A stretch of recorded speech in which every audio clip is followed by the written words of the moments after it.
So hi there, I'm Eamonn Knights here on the Mambo channel, bringing to you one of our first on a series of interviews of some of the people in the salsa world. So let's kick it off with the one and only Mr. Mambo himself. Hello there, how you doing? I'm great, nice to be here. So I got a few questions for you. First of all, where are you from? Washington, D.C., born and raised. Born and raised. Wouldn't have guessed that one. Okay, so let me ask another simple question. Any dancing siblings? Yes, my daughter. Oh, your daughter? Yeah, daughter Tanya J. Smith. She's working with me in Mr. Mambo Productions. That's good. I'm glad to hear that one. Okay, the next one we have is, so how did you get the name Mr. Mambo? Well, originally I entered several competitions and I won some trophies. Some of them were the Mambo King, some of them was Mr. Mambo, and along that line, and it seemed like Mr. Mambo just stuck with me. It's become a well-known name in this industry. So let me ask another question. So how long have you been dancing and teaching salsa in this community, or mambo? Too long. Too long. I've been around quite a while, and yes, I've been dancing salsa, mambo, and most Latin dances. I used to love the bolero, but you don't hear about that Bolero, anymore, yes. But yes, dancing has been something I've been very inspired to do. I like being around people. That's one of the popular things, is being around people, entertaining, bringing joy. So how long have you had these socials? This is our 11th year of having socials in the Washington, D.C. area. In fact, when I started, I had no idea I was doing a social. I thought I was just throwing a Latin party. It was my daughter to let me know they were called socials. Socials. You Okay, so why did you start having the socials, first of all, anyway? Well, I was teaching salsa at DC Dance Collective studio on Wisconsin Avenue. And I was there for about maybe 4 years. And I had about 2,000 students that I had taught at this studio. And none of my students would come out and go dancing. But they took my classes every Sunday. And it bothered me, that they weren't out dancing, maybe because I thought they did not want to be in a club environment.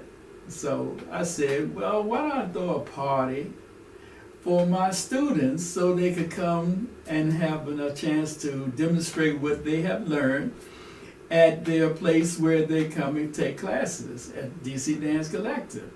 So I started this party and invited everybody to come with their friends, and associates, and all of the students.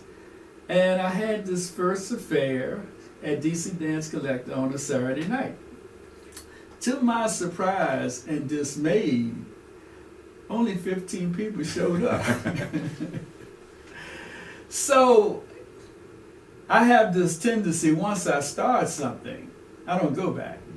So I decided to open it up to the community, to the Latin salsa community. And when I opened it up, it took on a life of its own.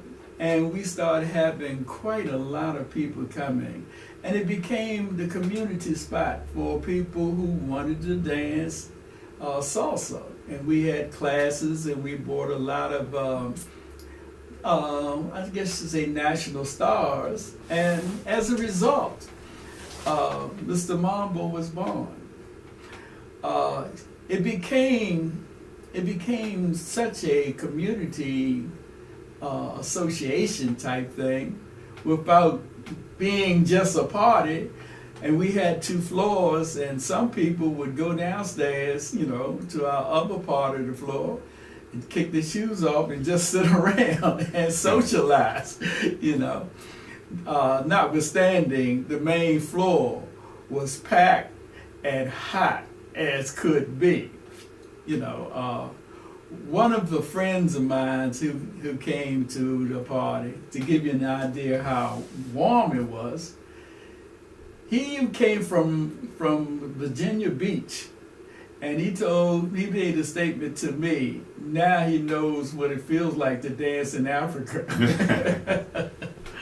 Sweltering heat. But people would bring 2, 3 different shirts, and you could not get in the place. It was so packed, you know.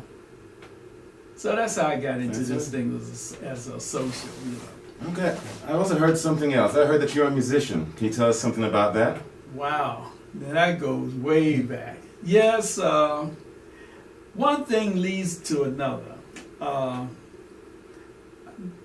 Back in the early 70s, you know, I was a little kid though.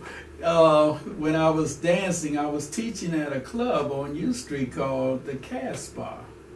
And I fell in love with the kunga drum, or the Congo drum, however you want to pronounce it. And I would play on the tables while the guys would be playing up there, you know, and I, you know, would practice on the table. Then finally, they allowed me to play. And the guy who really brought Mambo to DC, he had a band called the Los Americanos. And in fact, they did a record, a very nice record too, you know. And he had an altercation with his drummer. And as a result, he fired him and told me to come up and play. Notwithstanding, my playing technique was not up to par. So I was a little embarrassed to play at that level, you know. And a lot of the good drummers would laugh. And he said to me, he whispered to me, he said, "Do not worry, because nobody will replace you." So that was kind of the intro into the musician thing. And then he started another small group, and he included me as a drummer, my cousin Joe Manley as a timbale player, and we would use his bass player and his piano player at another place. And the owner of the Casbah, Mr. Cunningham, told him that if he played any place else, he would lose his contract at this club. And so therefore he turned the band over to me and my cousin. And that started the Los Latinos. So we were playing around, and we were first doing mostly Latin. And we had an issue of getting piano players, you know. And because of that, we ended up, the first piano player we had, this guy, he called himself Sherlock Holmes. And he played Latin, but he also played rock or rhythm and blues, or soul, as you call it. So there was a mixture of contemporary music along with the Latin flavor.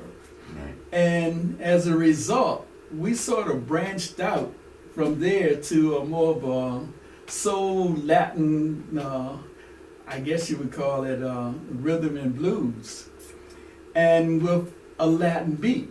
And it just took off big time. Eventually, we hired a guitar player that most people know called Chuck Brown. And from that point, we were selling pretty good, and we had a very famous DJ called Nighthawk, who was very popular in the Washington, D.C. area, that took over as managers.